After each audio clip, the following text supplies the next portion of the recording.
네, 저희가 앞부분에서도 열띠게 얘기했던 부분입니다. 사랑제일교회 코로나 집단 감염이 발생하고 있는데 여기서 나오는 확진자가 오늘자로 700명이 넘어섰습니다. 관련 확진자 계속해서 전국에서 속출하고 있는데 이런 가운데 사랑제일교회가 재차 음모론을 주장하고 나서면서 국민들의 공분이 점점 더 커지고 있는 상황입니다. 권상희 시사평론가 나오셨습니다. 어서 오세요. 안녕하세요. 네, 사랑제일교회 측 어제는 전면 신문 광고를 냈었고요. 오늘은 성명서까지 발표를 했습니다. 사과가 아니라 변명, 정말 얼토당토하는 주장 이런 것들이 난무하는 것 같습니다. 네, 오늘 낸 이 성명서를 보면 정말 황당하기 짝이 없습니다. 외부 바이러스 테러 음모론을 지금 정광훈 목사가 제기를 한 것인데요.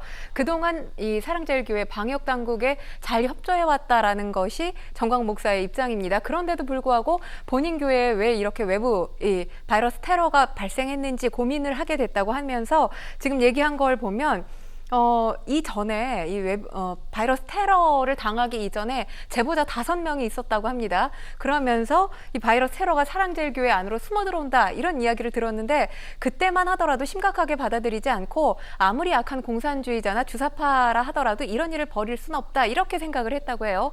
그러니까 지금 정광훈 목사 코로나19에 감염된 상태잖아요. 그런데도 불구하고 이념 논쟁을 끊임없이 지금 만들어내고 있는 그런 모습입니다.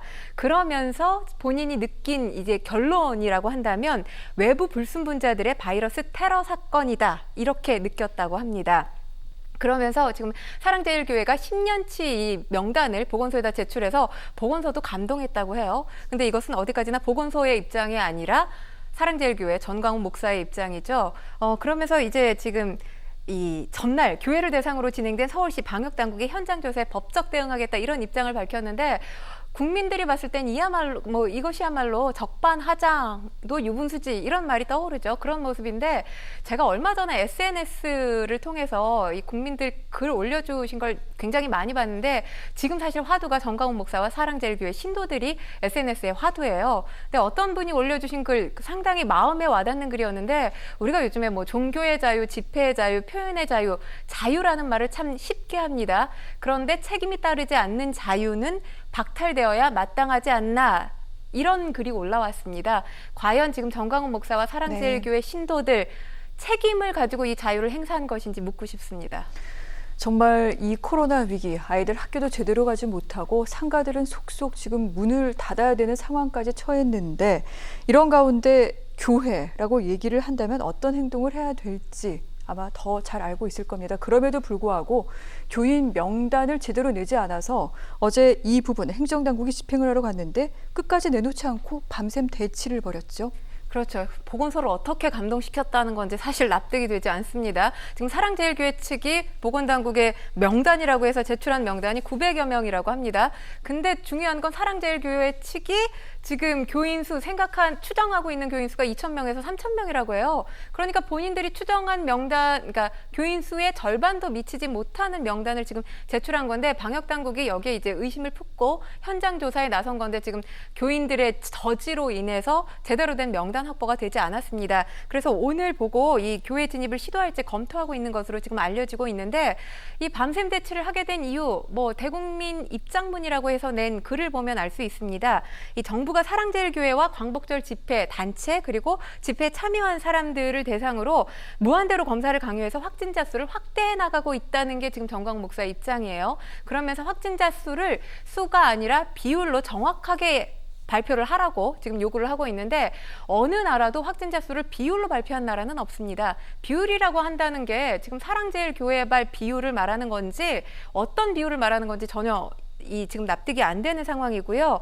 그리고 지금 온갖 비판을 받고 있지 않습니까? 그러니까 지금 정광훈 목사와 사랑제일교회 측의 입장이라면 확진자 수 증가의 이유, 모든 증가의 원인을 본인들에게 돌리고 있다는 거죠. 그러니까 정부가 본인들을 비판받게 만들기 위해서 확진자 수를 지금 증가시키려고 하는 것이고 거기에는 이제 명단이 필요한 것이기 때문에 명단 제대로 내놓지 않겠다라는 것이 아닌가 싶습니다. 이게 도대체 무슨 황당한 소린가 싶으신 분들 많을 것 같습니다. 여기에다가 교인들 아예 이 코로나19 확진 검사 받는 것조차 거부하고 또 도망가고 이러고 있는데 도대체 무슨 심리입니까? 가장 중요한 건 지금 정광훈 목사 하면 사실 저는 정광훈 목사를 목사라는 호칭으로 부르고는 있지만 성직자인지 종교인이 아닌 지금 정치인인지 알 수 없습니다. 뭐 구구 세력의 가장 대표적인 인물 중에 하나죠. 그리고 구구 세력과 관련된 집회를 또 열고 있는 그런 인물 중에 하나입니다. 그러다 보니까 이 관련 유튜버들 활동 상당히 활발하게 하고 있는데 이 사랑제일교회 신도들이 이 관련 유튜브를 상당히 많이 시청하는 것으로 알고 있습니다. 네. 그리고 중요한 건 제가 알고 있는 개신교는 하나님을 믿는 종교예요. 그런데 지금 사랑제일교회 같은 경우는 정광훈 목사가 거의 신격화돼 있다. 이렇게 지금 말씀하시는 분들도 상당히 많이 있는 상황이거든요.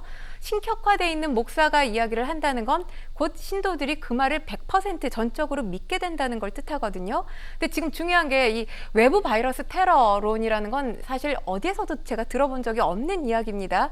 이것이야말로 어떤 유언비어라고 볼 수 있는 것이고 또 가짜뉴스라고 볼 수 있는 네. 것인데 이 가짜뉴스를 신도들이 그대로 믿고 있는 것이기 때문에 뭐 순진한 신도라 하더라도 지금 방역당국에 협조하는 것보다는 우리 목사님 말씀이 맞을 거야라고 생각하는 게 아닌가 싶고요. 지금 정광훈 목사 측의 입장은 지금 정부로부터 방역당국으로부터 탄압받고 있다.